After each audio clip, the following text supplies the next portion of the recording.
설치한 웹서버로 접속합니다. www 폴더 아래 html이라는 폴더를 새로 하나 만들어 주도록 하겠습니다. 이 폴더는 PHP 코딩 연습을 위해서 생성하는 폴더입니다. 브라우저 창에 /html이라고 입력하면 보시는 것처럼 에러가 나는데요. 아직 이 폴더에 아무런 파일이 없기 때문입니다. 여기에 test.php 파일을 하나 생성해 주겠습니다.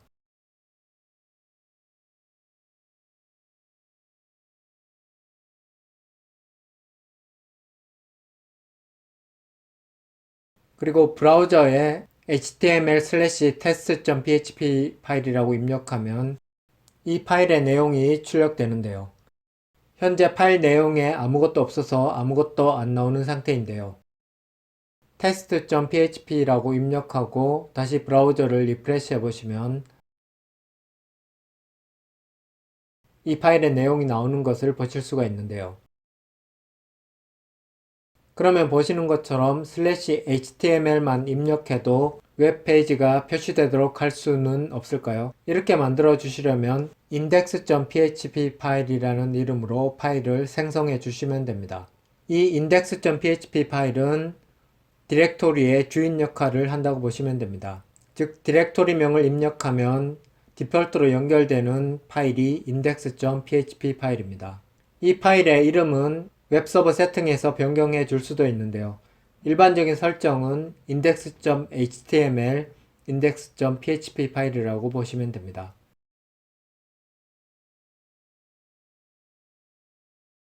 그런데 현재 .html 파일은 더 이상 사용할 필요가 없습니다. 왜냐하면 PHP 파일에서 HTML 파일의 역할을 대신하기 때문인데요. 초창기에는 사용했지만 현재는 더 이상 사용할 필요가 없습니다. 지금 보여드린 HTML 폴더는 웹서버 루트에 생성했기 때문에 워드프레스와는 무관하게 동작합니다. 순수하게 아파치 웹서버의 컨트롤을 받는 영역입니다. 이곳에서 PHP 기본 코딩 과정을 실습할 예정입니다. 그리고 나중에 워드프레스 코딩을 실습하시다 보면 어떤 점이 다른지 느끼실 수 있을 겁니다. 지금부터 index.php 파일을 수정해 볼 텐데요. 가장 기본적인 형태의 HTML 파일을 만들어 보겠습니다. HTML 파일의 기본 형식은 보시는 것처럼 다큐멘트 타입을 HTML로 설정해주고 시작 태그는 HTML이라고 적어주시고 끝나는 태그는 /HTML이라고 적어주시면 됩니다. 이것은 모든 HTML 태그에 적용이 되는데요. 예를 들어 헤드 태그를 사용하신다면 시작점은 헤드라고 적어주시고 끝나는 지점은 /헤드라고 적어주시면 됩니다.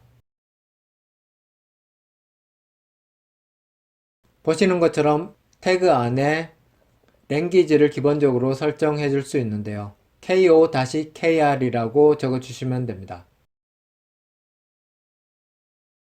HTML 문서 중에 가장 특별한 것 중에 하나가 헤드 태그인데요.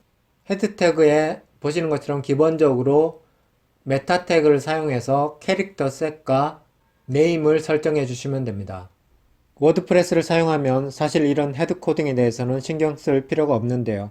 상식을 넓힌 의미에서 메타 태그에 대해서 찾아서 읽어보시는 것도 좋을 것 같습니다. 그리고 헤드 태그에서 타이틀을 설정해 줄 수 있는데요. 타이틀 태그 안에 적어주시면 웹페이지가 표시되는 웹브라우저 상단 타이틀을 보여줍니다.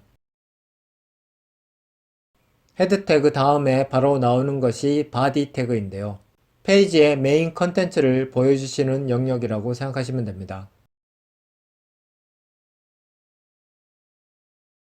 여기에 h1 태그를 사용해서 타이틀을 하나 만들어 주겠습니다. h 태그는 h1, h2, h3 이런 식으로 기본적으로 정의된 태그를 사용하면 타이틀을 가장 손쉽게 만드실 수 있습니다.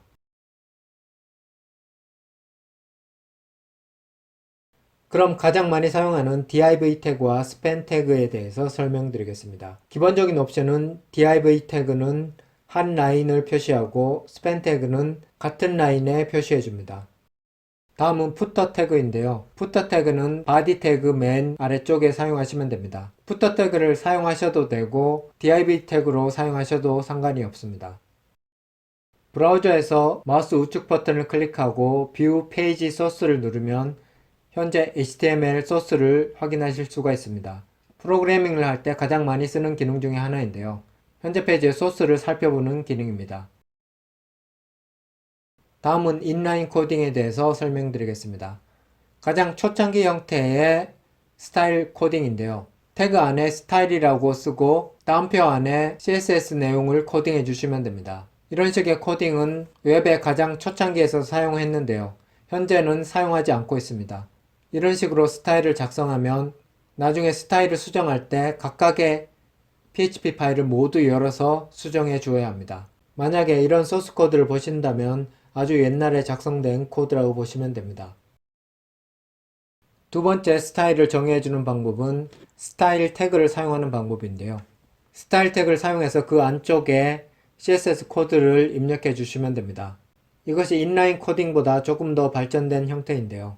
대신 단점은 해당 스타일은 현재의 PHP 파일에만 적용이 된다는 것입니다. 그래서 코드의 재사용이 어렵기 때문에 이것 역시 현재 잘 사용하고 있지 않습니다. 하지만 테스트용 페이지나 급하게 만들어야 되는 페이지에서는 충분히 사용할 수가 있습니다. 지금까지는 단순히 태그만을 사용해서 스타일링 작업을 했는데요. 가장 많이 사용하는 CSS 코딩 방식은 클래스를 정의해서 사용하는 것입니다.